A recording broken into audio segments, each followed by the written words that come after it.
Welcome to the Sherri Johnson Show, the podcast for real estate agents who are ready to stop chasing their next deal and start building a business that provides predictable and consistent monthly income to even double or even triple your income and sales production in less than a year. I'm Sherri Johnson, international real estate coach, speaker, consultant, and the creator of the exclusive Goldmine Pipeline strategy that's helped thousands of agents add over 6 figures to even 7 figures to their bottom line. If you're ready to generate more leads, crush your income goals, and finally play the long game, you're in the right place. Let's dig in.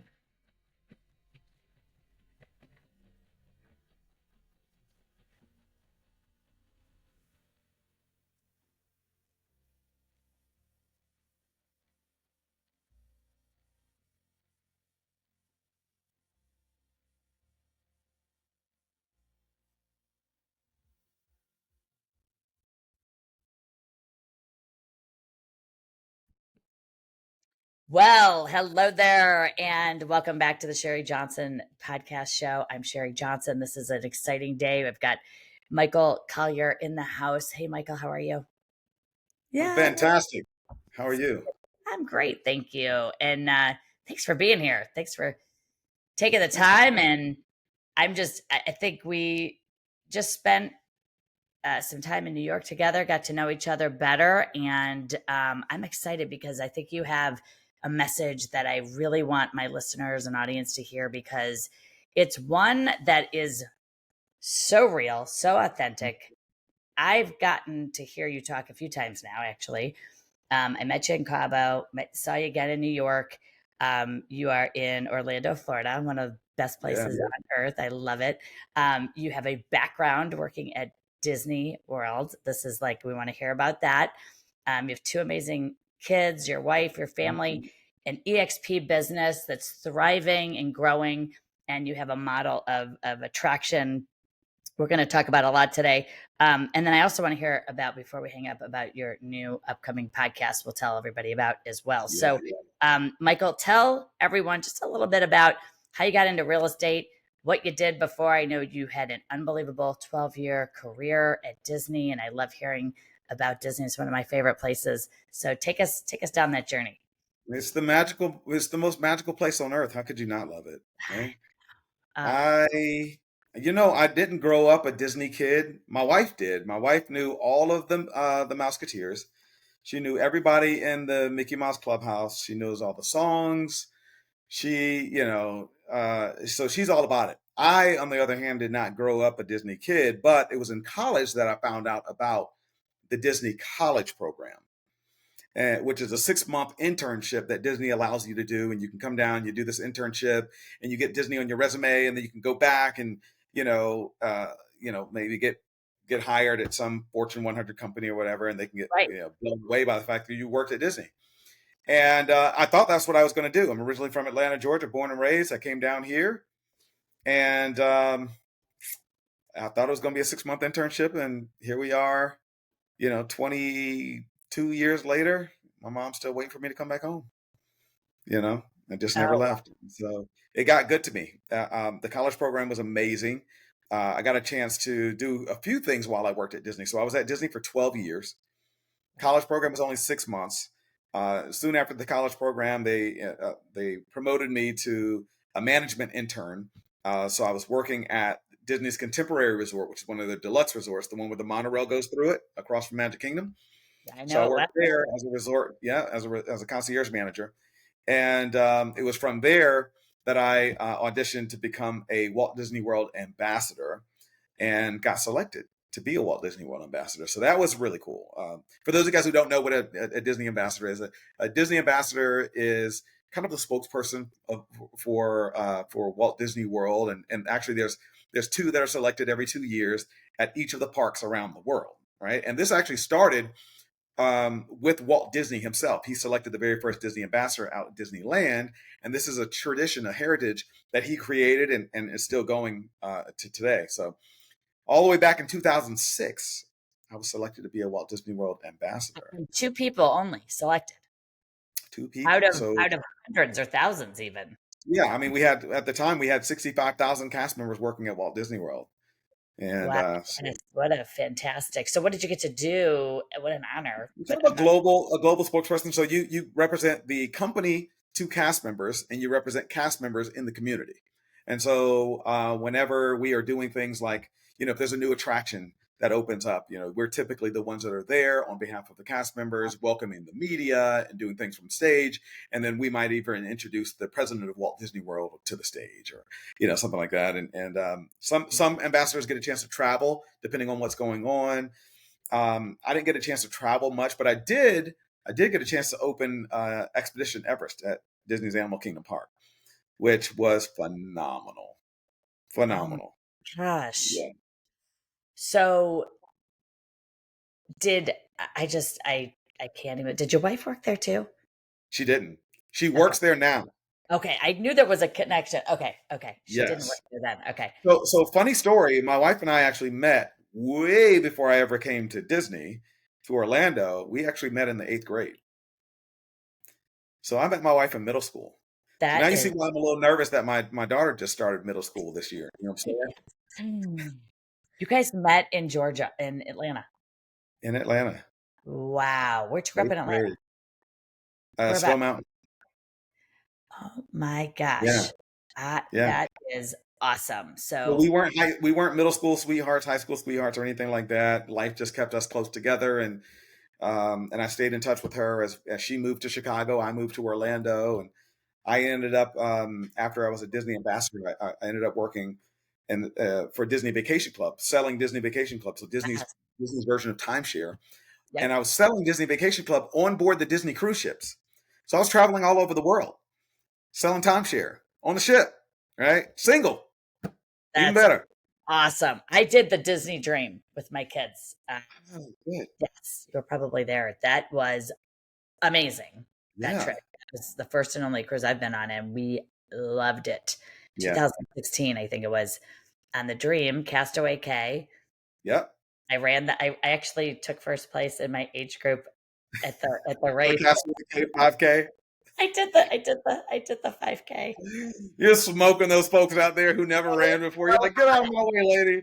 Oh my gosh, it was so hot and it was so crazy because I would run on the deck of the ship, and wow, so I knew a little bit about this. You told me. So Yeah. you so you're selling the vacation club. Now, is that was that how did you get into real estate? Yeah. So funny enough, you have to have, in order to sell Disney Vacation Club, which is deeded real estate, you have to have your real estate license. And Okay. so I always like to say Mickey Mouse paid for my real estate license because it That's was stolen right. when I was there.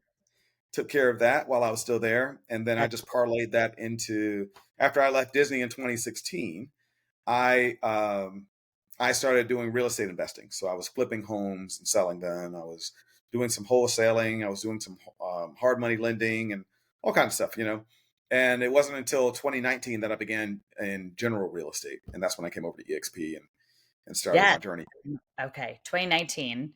2019. And what I just you have an amazing philosophy about living a legacy versus leaving a legacy, and Yeah, I would love for you to expound on that. It's just such a different way to view that one word, legacy, and whether it's future and after life sort of legacy type, which is when yeah. you hear that word, versus how you describe it, which I love because I just think it has such a great perspective that most people don't realize. Yeah, I think we hear so much about legacy and generational wealth, and we think about all of these things that typically can take decades to acquire, right? We have this like strategic mindset of where we're going to be 15, 20 years, 30 years from now, and we're kind of trying to plot our way to that place. And so we're focused more on the destination versus the journey. And one thing that I've always been fascinated with is just being able to soak in the moment that I'm in, as opposed to, there's sometimes we go through life and you go through these moments, and then before you know it, you were anticipating this thing, And maybe you were looking so forward to the result of the thing that when it's over, you're like, man, I wish I would have enjoyed the journey a little bit more. And, that happened to me the first time I hit Icon at EXP. I became an Icon agent. And I was so set that year, I'm going to hit Icon. The year before that, I had capped. And I'm like, all right, what's next after capping? Icon, right? Natural Right. next step. And so I did all the things that I needed to do and I hit it. And I got to tell you, Sherri, I felt, I don't know if empty is the word, but I felt like that it? Like, I felt like there was supposed to be more. It was in that moment that I felt like as close as possible to what maybe a Super Bowl champion feels like. You practice so hard, you sacrifice so much, you're leaving your family, you're traveling all over the world, you're getting hit, things are getting broken or strained or sprained. And then you get through the playoffs and you make it through this big game, and your whole life, ever since you were a kid, you idolized this moment to take home that Lombardi trophy, and then you get it. Yeah. And you celebrate big. And then you go to sleep, you wake up the next morning and you go, we're starting over. Right? Like, it's time to start working towards the next one. And so the idea of living a legacy versus leaving a legacy is allowing us to make sure that we're turning our moments into the momentum, not just looking forward to the destination, but really focusing on the journey. And it takes a very strong intentionality to be to live day to day and making sure that you are being the person that you want your legacy to speak of later. Because sometimes on our journey to this destination of legacy, we compromise our integrity sometimes. We compromise our character. We do things or say things or take on certain opportunities that we wouldn't normally take on, but if it's going to get me there, then I'll do it. Yeah. And, something that Tony Robbins says often, and I love this quote, he says, success without fulfillment is the ultimate failure. Oh, I've heard that one. Yeah. Yeah. And there's so often that we acquire these things or these titles along the way. And if we're honest with ourselves, when we're alone, it can feel kind of empty. But living a legacy allows you to play full out in the moment, being fully present, fully aware every moment of the way. And then you turn those moments into momentum. And it makes it a life worth living. I absolutely love it. And I love that you're saying the moments become the momentum really to the ultimate why. I know for me that my kids inspire me every single day, and I am in the moment, because you make a choice to do that now. And as I'm sitting here thinking, I'm like, yeah, I was grinding it out, selling the houses, hitting the plateaus, getting the job titles. I often described that emptiness as like filling a God-sized hole with everything but God. Whether it's Mm, material or just financial, not for wealth building of financial security, but more of I did it because I said I was going to do it. You know what I mean? yeah. And then it's kind of like the book, by Tim uh, Grover, like done next. Like, where's the fun? What was the purpose of what you just did that for? And we're just all wired so differently that a lot of times we miss the whole thing. And then you wake up, like you said, and it's just another day. And now what? What's the next thing? And so when you talk about like living that the intentionality of saying, you know what, I am not going to sacrifice anything. I don't have to. I don't have to sacrifice anything to still get there. You're more present. It is true, and it's definitely. When I coach people, they say, the whole year went by and I didn't take my kids on a vacation, or I didn't. One of my favorite goals to set with agents and coaching is spend more time with the people you love. Like, that's, what are you doing? Like, if we can't, if we're completely burnt out spiritually, Yeah. mentally, physically, there's nothing left. And that just that's not good for anybody.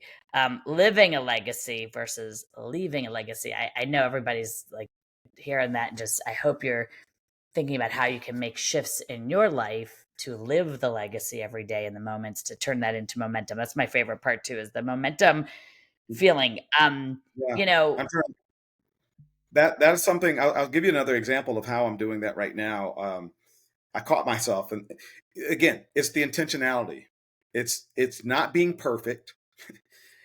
It's knowing that you're not going to get it right all the time, but it is being intentional about getting it right when you see that you're not getting it right. So I'm at date night with my wife, and she goes, the kids are about to start school year, and I need you to take Bryson to school. I'm going to be taking Bryson to school. She's going to be taking Bryson to school, but she needs me to take Brooklyn to school, which Brooklyn is in middle school. okay. And I said, well, what time does school start? She goes, well, for Bryson, it starts at 8:30. For Brooklyn, it starts at 9:30. So you got to get her to school at 9:30. And I'm thinking, The time is how much, it's horrible. You know how much real estate is done between 7:30 to 9:30 in the morning? And I said, okay, all right, I'll figure that out.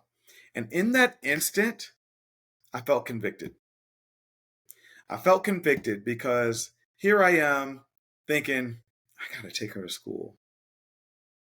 And instead, it should be, I get to take her to school. I get to take her to school. Yes.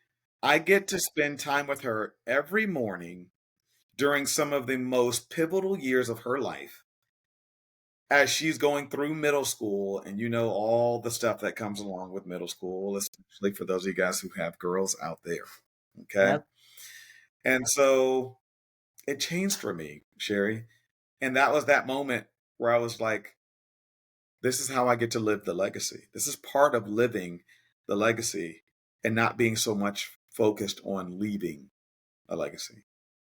And so it's those little intentional reminders where we change our words, we change our thoughts, we change our actions and our intentions, and it makes it a much more enjoyable and fulfilling life. It's so true. I don't know if I've been sober in Alcoholics Anonymous for like 28 years. I had 17 years of sobriety.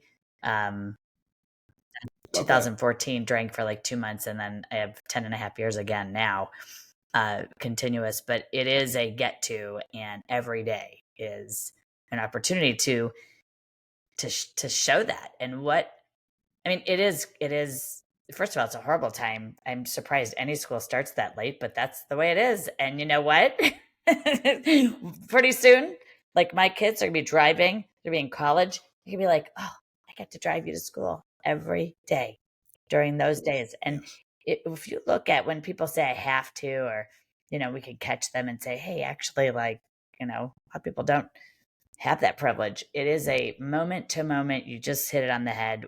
How am I living? Am I grateful? Gratitude is an action word, and it is to be lived in what you're doing every day. I mean, every single day we have an opportunity to give back and give endlessly and throw ourselves in the welfare of other people, whether they're our family or not.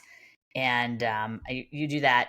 You do that all the time. I believe people could see, like, if you look at what is so needed, right? This, like, validation and just being together and living these moments, whether it's driving to school or eating dinner together or eating meals together, or just being together, maybe without our phones, without, just like good old conversation. It surprises me how much people are craving for that. And those are the lucky ones who realize that now, because there's no replay button. You don't get to go back and get another chance Yeah. at seeing your kids grow up. I think that's a great example. I want to hear about first I want to hear about your growth in your EXP team. I'd also like to hear that you have these 5 different attractor types as you're building your EXP organization all over the country, not just in Orlando, Florida, but everywhere. How are you doing that? You've only been with the company about 2 years and you're having tremendous success, and it's so great to watch. Tell us what some of that your secret strategies are, what you're doing that's working really well. Yeah. So, I am a huge fan of community, building communities. And the way that I do that is really through adding value and again living that legacy, right? Being able to share whatever it is that I know that I can impart, to whether they're newer agents or seasoned agents. I do a mastermind twice a week with my group, and quite honestly, Sherri, this group is open to realtors of all types, regardless of brokerage, regardless of tenure, whatever. But we do this every Tuesday and Thursday morning at 7:30 a.m. Eastern. And I open this up. It's called the Dream Builders Mastermind, and this is where we talk about every call starts with prayer. And so I start out with prayer. I pray over our business and our groups and our families, and then we go into the segment that I call blessings. And the reason why we go into blessings is because, again, you hit the nail on the head. Gratitude is a verb. And so we start out our calls with gratitude and sharing what we're grateful for. And those blessings can be personal or they can be business. It might be you celebrating your daughter's 5th birthday, but it could be you getting a new buyer under contract or a new listing or whatever it is. And so we celebrate these things together. And what we find is that there's lessons in the blessings. And so if you just got a new listing, not only do we want to celebrate that listing, but we want to know how you got that listing, right? And we want to know what your marketing strategy is for that listing. Are you doing something different with that one than you're doing with others, right? And so there's people who are learning on the calls, who are listening in, but then there's also people who might be able to give some advice on, have you considered this? Have you considered that? And so as people begin to share their blessings, we extrapolate lessons out of those blessings, and it turns into these calls are. I mean, sometimes we have people just sharing their heart, man, and crying and realizing like this is what they've been looking for. I truly believe that agents are typically looking for kind of 5 things, regardless of where they go. I believe agents are looking for leads, right? Mm-hmm. Some consistent way of doing business. They're looking for training. They're looking for support. They're looking for community. And normally I would stop there, but Yep. there's a silent one that a lot of people don't really consider until they're in the wrong place and they realize it. And that 5th one is culture. The culture of where you are. You could be around a lot of top performers who, open their playbooks, share their playbooks, and they have the masterminds and all that stuff. But there's a toxic culture. There's something there that just doesn't feel right. It doesn't feel genuine. And when that authenticity is missing, there's a misalignment that you begin to feel over time. Go Do ahead. you Are you think going to say something? that no, I completely agree. I think culture's a reason people are attracted to companies. All of the other things, obviously, they need as well. It is, you know, how do you describe your culture to people when you're talking to them about joining you? How would you describe it? Or do you Good invite question. them? I invite them to see. Yeah, yeah, yeah. I'd rather invite you to the party than tell you how the party was. Yes. Right? Like, I want you to come see it, not because I want you to be, not because I'm trying to recruit you. But again, success without fulfillment is the ultimate failure. What good is it for you to be selling, 100 homes, 300 homes, 1,000 homes a year, and feeling like you're just kind of running in circles, and you're feeling like you're just kind of by yourself, or you don't really have anybody to celebrate your wins with you? Yeah, you got the people who are just kind of celebrating you from a performative state. But Yep. what if somebody just truly appreciates who you are and they really want to see you win, and every time you win, they win? And That's what I love about the culture that we have. When I win, you win, but when you win, I win. And so we win together. I'm going to champion your wins. I'm going to shout your wins from the rooftop. I'm going to put you on my podcast. You're going to put me on your podcast. Why? Because we're not competitors. That's right. We're collaborating. It's And there's a different spirit of I don't know, it's just a different spirit of working. There's a different spirit of I don't know, just this connectivity, this sense of connectivity. It allows you to be your full self. It allows you to show up as your full self. And that is something that I think most people are missing. I grew up with my mom telling me all the time. A lot of times people say, "Well, what is your why? What's your why?" And we always kind of go back to, when you say your why. A lot of times when people ask you your why, or if you ask somebody their why, they're often going to state their kids. My kids are my why. My family is my why. And I always say, well, I believe that that's your who. That's not your why, though. Like that. I like that. Right? Your who is who you're doing it for. Your why is something that drives you. Maybe it was something from childhood. Usually it's something in your formative years that click, that maybe it's sitting in your subconscious and you brought to your conscious at some point along the way. But I can tell you, as I progress towards, what financial freedom looks like for me, and time freedom looks like for me. I'm reminded of when I was a kid, and I'll never forget, every single day, my mom would come home and she would just be upset. Not like, throwing things around upset, but she just hated where she worked. She hated going to work. And Sherri, every Sunday, she mourned. Why? Because Monday was coming. That's right. She mourned because Monday was coming. And so she spent her whole Sundays kind of like, oh, I got to go to work tomorrow. Oh, yeah, And I'm like, man, is that what having a job is like? Like, I don't want that. I don't want that. It's not. No. The collaboration, No. the camaraderie. It is a way different environment than anything I've seen in 29 years of being in real estate. And when you describe it as such, there is zero competition. It is like family. Everybody is genuinely excited about the other person winning. When one wins, everybody wins. And that's just, thank goodness, that is what permeates at EXP. Culture is the most important thing. I often tell people you have to have a culture first, and production follows culture. It's not the other way around. And people don't get that. They try to force culture on people, and it doesn't work.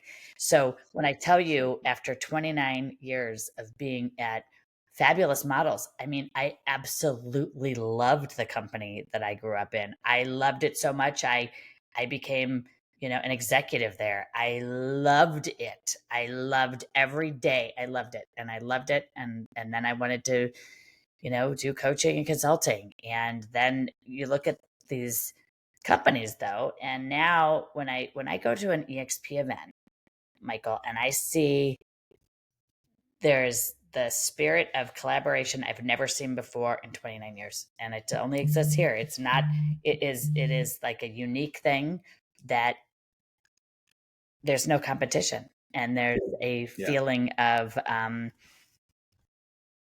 just mutual caring and giving till you can't give anymore, and then people still keep giving. It's so amazing, and there's no competition. It's only, what can I do for you? How can I help you? What do you need? I'll give it to you. And let's do it together. And I love that about this company. It is really unique. The 5 different attractor types. Tell us about those and how you use those. Yeah, so this is something that, very similar to the DISC personality profile, Yes. Or personality assessment. There are there are some unique ways that we can identify with and lean into that we naturally resonate with on how we attract according to who we are, right? Just who we are. And so for instance, you have like, the producer, the promoter, the connector, the coach, the influencer, right? And so when you look at these, it's like, all right, well, what do these actually mean? And I'll kind of, so with the producer, your results speak for themselves. You use your success to inspire and attract others who want to achieve greatness. And so this is that agent who is using their sales production to attract, because let's be honest, sales production is sexy, right? When somebody's doing 20 million, 50 million, $100 million, that makes things more exciting, right? And you realize that might be somebody that you can learn from. But then you also have the promoter. The promoter is skilled at creating excitement and persuading people to attend events. They leverage their network and communication to draw in crowds. I have a little bit of that naturally in me, man. I love events. I Yes. gain energy from people, right? Put me in events and put me around 100 people, and I'm walking out with 99 friends because there's always at least one hater, so you can't win everybody. Right. But I love people, and I love the energy that comes from It does. events, especially when that light bulb is going off and you see collaboration at work. And then you have the influencer. The influencer is someone who excels at creating and nurturing growth. They use their skills to build relationships and bring others into their vision. So that's that true influencer type. And there are some people who are that. Maybe for them, it's not so much the production, but it is more of the influencer side of things. And the next one is coach. You empower others to reach their potential. They use their guidance to inspire and attract those seeking support. And obviously that's you to a T, right? You're able to coach people, and people, that people are looking for that. Like I just talked about, those leads, the trainings, the support, right? And you show people, hey, you don't even need to buy leads. You got leads right there in your phone book right now. And you show them how to make hundreds of thousands of dollars off of what they already have and what they bring inside of them. And that's powerful. So leaning more into that is important when agents are able to recognize who they are. And then this last one is the connector. And I identify with this probably more than the others. The connector is someone who excels at building relationships and bringing people together. They use their networking skills to attract and inspire others. And so I thrive in communities. I'm always building communities. My community of agents is called Dream Builders. And so people who are attracted to the whole idea behind Dream Builders are people who aren't afraid to dream. I always say dream builders, dream bigger. And the idea is that there's no cap or limitation set on our mindset or on our dreams. And so we're working to build our dreams, but we're also working to help build the dreams of our clients and the other agents who have a dream, and showing them that there's people who are willing to rally around them and support them and help build the platform to allow their rocket ship to take off to reach their dreams. And so when you recognize which of those just naturally sits with you, then it's easier to now say, okay, well, I'm not trying to push anything on anyone. I'm just leaning into who I am. And as I build out these communities, like Dream Builders, and other communities that I have, I started a virtual assistant placement company recently. And I help top performing agents and business owners get virtual assistants for their business. And I have 3 in my business, and I can tell you that I could definitely even use more. But I have an SEO manager, I have a social media manager, and I have a full-time video editor. So I'm not sitting behind, when I shoot video, I'm not sitting behind my phone for the next 2 hours, cutting up a nice little Instagram reel to finally put it up. Most agents still have photos and videos that have been sitting in their phone for years and they never touched it. Meanwhile, they're holding back on the things that they want to share with the world, but the little technical stuff, the admin stuff, is what's holding them back. They're throttling their own success. And so I've decided to help people get out of their own friggin' way Ah, and help them get a virtual. yes. I want to hear more about that. I Yeah. actually, you know, the connector you are, that is exactly you. From I've not known you very long, but I would note that. I also think, coaching is funny. It's I always say coaching isn't making people great. It's bringing out the greatness they already have. They just don't know how to tap into that. It's like that great coach you had in sports in seventh or eighth grade or 10th grade or senior year, whatever. It could be now, right? Yeah. Anybody who I still go to my coach for tennis, and it's that, he is literally, with love, making me better on the tennis court. I mean, it is just the way that it goes. And so, running coaches, financial planners, all these people help people. The promoter, the producer, all that, and the influencer. And you think about how you can really change somebody's life by helping them achieve their goals. I just believe that inherently your goals will be achieved. And it's given without expectations and giving with Yeah. just 100% zero expectation. And it just all comes together. I love it. I think that people need to hear this message and need to realize that, how's the phrase, like, you want to go fast, go alone. You want to go far, go together. Is that Brent says it all the time? And I don't know where he got it. Probably Yeah. somebody. It's an African proverb. Oh, Yeah. it is. Yeah. Oh, that's even better. So, I mean, we have so many ways to help each other, and we're doing that. And what I love too is all the community, the giving and the charitable donations that I see the leaders in EXP doing for those less fortunate, just because they can and because that's part of the passion of what we're doing. So it's been awesome having you. I want to add before we end, you've got a podcast coming up. Can you tell us about it? I know it's launching very soon. Tell us about it and tell Yes. us what you're going to be covering, because I love the topic. Yes. So my podcast is launching next month in September 2025, and it is called the Leverage Lounge Podcast. So the Leverage Lounge Podcast is where we're going to be talking to high performing business owners, real estate entrepreneurs, and people who also even run large organizations, whether they're nonprofit organizations, whatever, and talking about how they use leveraging people, tools, resources, systems, tech, AI. How are they using leverage to scale their business? The truth of the matter is, Sherri, you know this, but most small businesses remain small because they don't know how to scale. They think they know how to scale. And so they think by adding another franchise or adding another building or taking on more expenses or taking on more people allows them to get to the money that they want to make and get to the level of success that they want to make. But many of them ended up crashing and burning, right? It's like 97% of small Yes. businesses Oh fail. my gosh. I just read that. Yeah. It's crazy. Yeah. Yeah.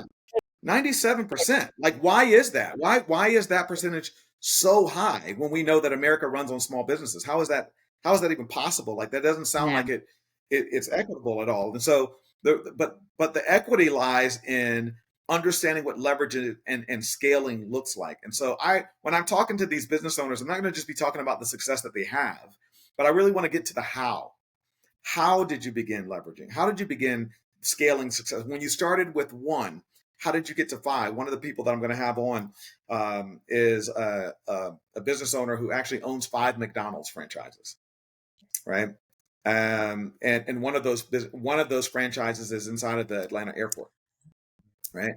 So like, how do you go from owning a McDonald's on the corner to owning a McDonald's in the Atlanta airport? Yeah. Like, what did you have to leverage? What relationships and like, what did you have to do to get there?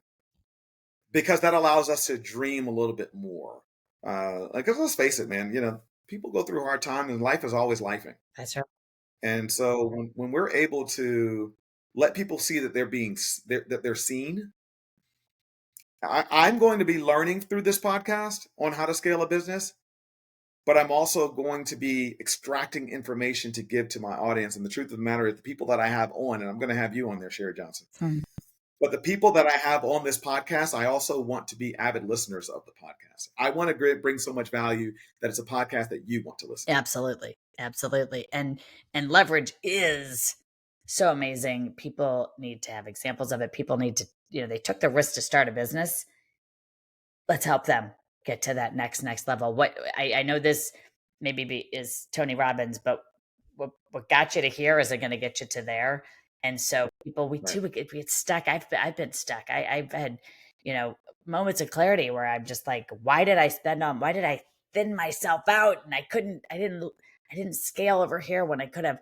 It's going to be a great podcast. I can't wait to listen to it. I can't wait to be on the show as well. That's huge. Of course, I'll do that. I'm reading the book 10X is easier than 2X for the second time. I read it a while ago, and I don't know that I'm reading it now, and I feel like I'm actually getting. And these are the types of concepts you're going to be sharing with people, whether you're in real estate or not. It's going to be a podcast to listen to, and I can't wait. That's going to be great. And so, Dream Builders. You can catch that. You can join. How can people follow you on Instagram? I know we're going to post these in That's probably the best way to follow what I'm doing. Follow me on Instagram, the Mike Collier. So THE Mike Collier on Instagram and really on all platforms. You can follow me there and just keep up with what I'm doing. I'm really excited about some of the growth that we'll have. I'm planning on at least doubling my revenue share group within the next 12 months. And so, and I believe that I can actually do it in sooner time than that. And so I'm really looking forward to inviting people to the party, because when you know that the party is lit, you want to get as many people there as possible. And I've seen what happens when little small fires come together to create one big fire. That's right. I hear you, and I'm right there with you, and I'm doing the same thing. And I think we're going to have you back on the show. If you'll come back, I'd love to have you again. Everybody, follow Mike, follow his team, join his Dream Builders Mastermind. He's got great content on social media, great videos. I love all your stuff. And if you're in Orlando, look him up. I know he'll meet you for a cup of coffee.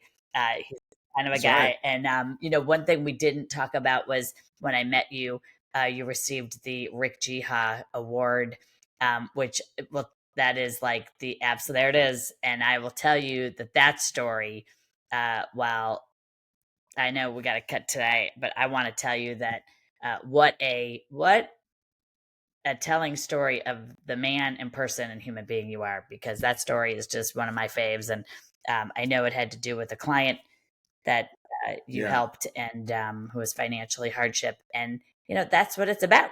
So you're out there doing it. I'm so happy we have connected and that we're in each other's lives. I cannot wait to meet your family and your kids and go to Disney. We are huge Disney people, as I told you before the show. And there's nothing better. Did you come up with Dream Builders because of Disney? Or no? Well, that had a little something to do with it.